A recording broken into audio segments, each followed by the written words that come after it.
Good morning sir. I'm Yashwant from CSC for. ఈ వీడియోలో mainly కొన్ని ఓఎస్ టాపిక్స్ గురించి డిస్కస్ చేస్తా సార్. మెయిన్లీ మనం ఏ సిస్టమ్ రన్ చేయాలన్నా ఓఎస్ అనేది ఇంపార్టెంట్. సో ఓఎస్ అనేది ఎసెన్షియల్ సాఫ్ట్వేర్. ఓఎస్ అనేది మెయిన్లీ ఒక interface between user and hardware. OS అనేది మెయిన్లీ కొన్ని మల్టిపుల్ టాస్క్ని ఎఫిషియెంట్గా రన్ చేయడానికి ఉపయోగపడుతుంది సార్. నెక్స్ట్ ఓఎస్లో మెయిన్లీ 2 మోడ్స్ ఉంటాయి, user mode and kernel mode. So first topic వచ్చేసి user mode and kernel mode.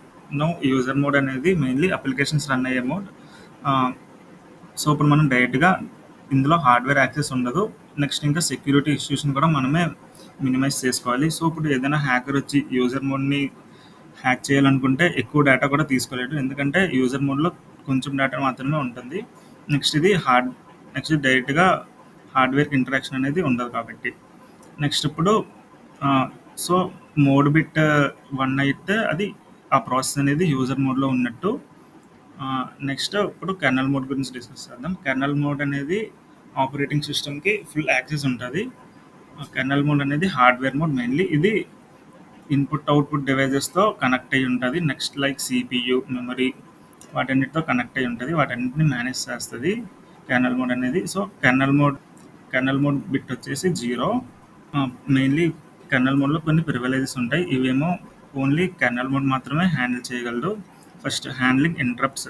ఇప్పుడు ఏమైనా మనం ప్రాసెస్ రన్ చేసినప్పుడు ఏమైనా ఇంటరప్ట్స్ వస్తే అది ఓన్లీ కెర్నల్ మోడ్ మాత్రమే తీసుకోగలదు. నెక్స్ట్ ఇంటరాక్టింగ్ విత్ ఐఓ డివైజెస్తో ఓన్లీ కెర్నల్ మోడ్ మాత్రమే ఇంటరాక్ట్ అవ్వగలదు. Next control of memory unit. మొత్తం మెమరీ మేనేజ్మెంట్ అంతా కెర్నల్ మోడ్లో ఉంటుంది. సో నెక్స్ట్ ఎవరైనా హ్యాకర్ వచ్చి కెర్నల్ మోడ్ని హ్యాక్ చేయాలన్నా కష్టం, ఎందుకంటే చాలా సెక్యూరిటీ ఉంటుంది. సో దానివల్ల ఇప్పుడు కెర్నల్ మోడ్లో యాక్సెస్ చేస్తే మొత్తం డేటా కూడా పోతుంది. సో దీనివల్ల కెర్నల్ మోడ్కి అడ్వాంటేజెస్ అండ్ డిసడ్వాంటేజెస్ ఉన్నాయి. సో నెక్స్ట్ టాపిక్ వచ్చేసి సిస్టమ్ కాల్ అనేది mainly interface between user mode applications and operating systems. So system call మనం యూజర్ అప్లికేషన్స్ డైరెక్ట్గా యాక్సెస్ చేయవు. సో సిస్టమ్ కాల్స్ యూజ్ చేసి కెర్నల్ ద్వారా మనం యాక్సెస్ చేసుకుంటాం. ఎగ్జాంపుల్ మెయిన్లీ ఇది అనేది యూజర్ సిస్టమ్, ఇది అనేది హార్డ్వేర్. యూజర్ మోడ్ ఇది అనేది హార్డ్వేర్. నెక్స్ట్ ఇందులో మెయిన్లీ ఇవన్నీ system calls. Program control, IO, file system, error management, resource auditing, security, ఇవన్నీ mainly system calls. Next types of system calls గురించి చూద్దాం. ఫస్ట్ సిస్టమ్ కాల్ వచ్చేసి ప్రాసెస్ కంట్రోల్ సిస్టమ్ కాల్ దేనికి use చేస్తామంటే process create చేయడానికి, terminate చేయడానికి, change చేయడానికి use చేస్తాం. ఇందులో సిస్టమ్ కాల్స్ వచ్చేసి fork, execute, exit, wait. Fork అనేది మెయిన్లీ చైల్డ్ ప్రాసెస్ క్రియేట్ చేస్తుంది. ఎగ్జిక్యూట్ అనేది మెయిన్లీ ఎగ్జిస్టింగ్ ప్రాసెస్ని న్యూ ప్రోగ్రామ్తో రీప్లేస్ చేస్తుంది. నెక్స్ట్ ఎగ్జిట్ వచ్చేసి ప్రాసెస్ కంప్లీట్ అయ్యాక టెర్మినేట్ చేస్తుంది. వెయిట్ అంటే పేరెంట్ ప్రాసెస్ వెయిట్ చేస్తుంది అంటిల్ చైల్డ్ ప్రాసెస్ కంప్లీట్ అయినంత వరకు. Next file management system calls అంటే మనం ఫైల్ క్రియేట్ చేయడానికి, రీడ్ చేయడానికి, రైట్ చేయడానికి, డిలీట్ చేయడానికి ఉపయోగిస్తాం. ఇందులో సిస్టమ్ కాల్స్ వచ్చేసి open, read, right, close and link. Open అనేది ఫైల్ని ఓపెన్ చేయడానికి యూజ్ చేస్తాం. రీడ్ అనేది ఫైల్ నుంచి డేటా రీడ్ చేయడానికి. రైట్ అనేది డేటాని ఫైల్లో రాయడానికి. క్లోజ్ అనేది ఫైల్ని క్లోజ్ చేయడానికి యూజ్ చేస్తాం. అన్లింక్ అంటే ఫైల్ని డిలీట్ చేయడానికి యూజ్ చేస్తాం. Next device management system calls అంటే ప్రింటర్స్, హార్డ్వేర్కి యాక్సెస్ చేయడానికి ఈ సిస్టమ్ కాల్స్ యూజ్ చేస్తాం. ఇందులో mainly read, write system calls ఉంటాయి, అంటే ఇన్పుట్ అవుట్పుట్ డివైజెస్ని యాక్సెస్ చేయడానికి యూజ్ అవుతాయి. ఎగ్జాంపుల్ వచ్చేసి పెన్ డ్రైవ్లో డేటా రీడ్ చేయాలంటే read, write system calls use చేస్తాం. Next information management system calls. ఇందులో system information, time, date check చేయడానికి ఈ సిస్టమ్ కాల్స్ యూజ్ చేస్తాం. కొన్ని సిస్టమ్ కాల్స్ వచ్చేసి get PID, alarm, time. Get PID అంటే ప్రెజెంట్ ప్రాసెస్ ఐడిని రిటర్న్ చేస్తుంది. నెక్స్ట్ టైం వచ్చేసి సిస్టమ్ టైం అండ్ డేట్ని రిటర్న్ చేస్తుంది. అలారం ఏమో సెట్ టైమర్ యూజ్ చేస్తాం, టైమర్ సెట్ చేసుకోవడానికి. నెక్స్ట్ కమ్యూనికేషన్ సిస్టమ్ కాల్స్ అంటే ప్రాసెస్ మధ్య కమ్యూనికేషన్స్కి యూజ్ చేస్తాం. మెయిన్లీ పైప్, ఎంయాప్, పైప్ అంటే పేరెంట్ అండ్ చైల్డ్ ప్రాసెస్ మధ్య డేటా పంపడానికి యూస్ చేస్తాం. ఎంమ్యాప్ అంటే మెమరీ మ్యాపింగ్ చేయడానికి. నెక్స్ట్ దీనివల్ల మల్టిపుల్ ప్రాసెస్కి మెమరీ షేర్ అవుతుంది. నెక్స్ట్ టాపిక్ వచ్చేసి కంపైలర్. కంపైలర్ అనేది compiler is a program that translates level source code into machine code. So this is high level source code. ఈ high level source కోడ్ని executable కోడ్గా convert చేస్తుంది compiler అనేది. So మనం compiler ఎందుకు use చేస్తామంటే మనం హ్యూమన్స్ కాబట్టి హ్యూమన్ లాంగ్వేజ్లో రాసిన కోడ్ని అండర్స్టాండ్ చేసుకుంటాం. కాకపోతే మిషన్ అనేది కంపైలర్ హెల్ప్ తీసుకుంటుంది. సో కంపైలర్ వల్ల అడ్వాంటేజెస్ ఏంటంటే ఫాస్ట్ ఎగ్జిక్యూషన్ అనేది చాలా ఫాస్ట్గా అవుతుంది. నెక్స్ట్ పర్ఫార్మెన్స్ అనేది ఆప్టిమైజ్. నెక్స్ట్ ఎర్రర్స్ అనేది ఈజీగా డిటెక్ట్ చేస్తుంది. నెక్స్ట్ డిసడ్వాంటేజ్ ఏంటంటే లాంగర్ కంపైలేషన్ టైం. మొత్తం కోడ్ అంతా ఒకేసారి ఎగ్జిక్యూట్ అవుతుంది కాబట్టి కంపైలేషన్ టైం అనేది చాలా ఎక్కువ ఉంటుంది. నెక్స్ట్ ఇంకో డిసడ్వాంటేజ్ వచ్చేసి ప్లాట్ఫామ్ డిపెండెన్సీ. ఇది ఓన్లీ కొన్ని ప్లాట్ఫామ్స్లోనే ఎగ్జిక్యూట్ అవుతుంది. నెక్స్ట్ ఫేజెస్ ఆఫ్ కంపైలర్ చూద్దాం. ఫేజెస్ ఆఫ్ కంపైలర్ అనేది మెయిన్లీ 6 ఫేజెస్ ఉంటాయి. Lexical analysis, syntax analysis, semantic analysis, intermediate code generation, code optimization. Lexical analysis అంటే మెయిన్లీ టోకెన్స్గా డివైడ్ చేస్తుంది. లైక్ ఇంట్ మెయిన్ అనే ఫంక్షన్ని ఇంట్ మెయిన్గా డివైడ్ చేస్తుంది. ఇంట్ అనేది కీవర్డ్, ఏ అనేది 5, సో అలా డివైడ్ చేస్తుంది. ఏ అనేది ఐడెంటిఫైర్, అలా డివైడ్ చేస్తుంది. సింటాక్స్ అనాలిసిస్లో ఒక మనం పార్స్ ట్రీ గీస్తాం. ఇందులో నెక్స్ట్ గ్రామర్ రూల్స్ అవన్నీ వెరిఫై చేస్తుంది సింటాక్స్ అనాలిసిస్లో. నెక్స్ట్ సిమాంటిక్ అనాలిసిస్ వచ్చేసి వాటి సింటాక్స్ అనాలిసిస్ చేసిన ట్రీ, నెక్స్ట్ ఇంకా అవన్నిటిని మీనింగ్స్ అన్ని చెక్ చేస్తుంది. లైక్ కంపాక్టబిలిటీ, వేరియబుల్ డిక్లరేషన్, స్కోప్ని వెరిఫై చేస్తుంది. So integer value, next double అవన్నీ కన్వర్ట్ చేస్తుంది. ఇంటీజర్ టు డబల్ ఉంటే అవన్నీ కన్వర్ట్ చేస్తుంది. నెక్స్ట్ లెవెల్ వచ్చేసి ఇంటర్మీడియట్ కోడ్ జనరేషన్. ఇక్కడేమో హై లెవెల్ సోర్స్ కోడ్ని మెషిన్ ఇండిపెండెంట్ కోడ్ లాగా కన్వర్ట్ చేస్తుంది.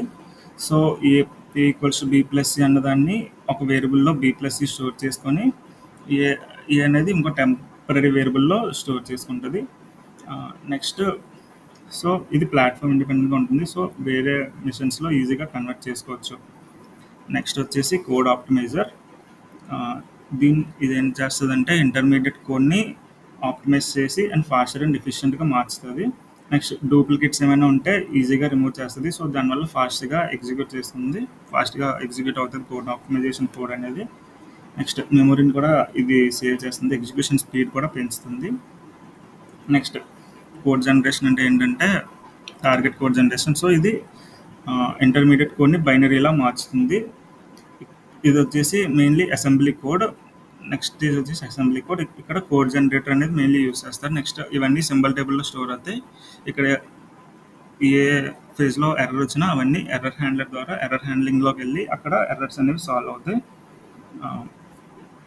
నెక్స్ట్ టాపిక్ వచ్చేసి ఇంటర్ప్రిటర్ అనేది మెయిన్లీ సోర్స్ కోడ్ని లైన్ బై లైన్ ఎగ్జిక్యూట్ చేస్తుంది. సో దీనివల్ల ఏంటంటే మనం ఎర్రర్స్ని ఈజీగా డీబగ్ చేసుకోవచ్చు. నెక్స్ట్ ఇందులో అడ్వాంటేజెస్ వచ్చేసి ఫాస్టర్ డెవలప్మెంట్ అంటే ఈజీగా కోడ్ని డెవలప్ చేసుకోవచ్చు. Next cross platform compatibility. So ఇది ఏ ప్లాట్ఫామ్లో అయినా ఈజీగా ఎగ్జిక్యూట్ చేసుకోవచ్చు. సో డీబగింగ్ ఈజీ, ఎందుకంటే లైన్ టు లైన్ ఎగ్జిక్యూట్ అవుతుంది కాబట్టి.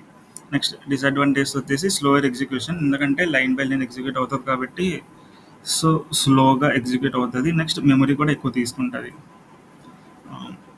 ఎగ్జాంపుల్స్ ఆఫ్ ఇంటర్ప్రిటర్ వచ్చేసి మెయిన్లీ పైథాన్ వాటిల్లో మనం ఇంటర్ప్రిటర్ యూస్ చేస్తాం. నెక్స్ట్ ఇంటర్ప్రిటర్కి కంపైలర్కి డిఫరెన్సెస్ చూద్దాం. ఇంటర్ప్రిటర్ అనేది translate program one statement at a time. So మొత్తం ప్రోగ్రామ్ని ఒక్కొక్క లైన్లో చేస్తుంది. Next scans the entire program and translate it whole into machine code.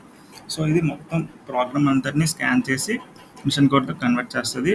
Interpreter అనేది తక్కువ టైంలో సోర్స్ కోడ్ని కన్వర్ట్ చేస్తుంది. కంపైలర్స్ అనేవి ఎక్కువ టైం తీసుకుంటాయి. నెక్స్ట్ ఇక్కడేమో ఆబ్జెక్ట్ కోడ్ అనేది ఏం జనరేట్ అవ్వదు, ఇక్కడేమో ఆబ్జెక్ట్ కోడ్ జనరేట్ అవుతుంది. నెక్స్ట్ ఇంటర్ప్రిటర్ యూస్ చేసే ప్రోగ్రామ్ లాంగ్వేజ్ వచ్చేసి JavaScript, Python, ruby. Next compiler use చేసే వచ్చేసి C++, జావా.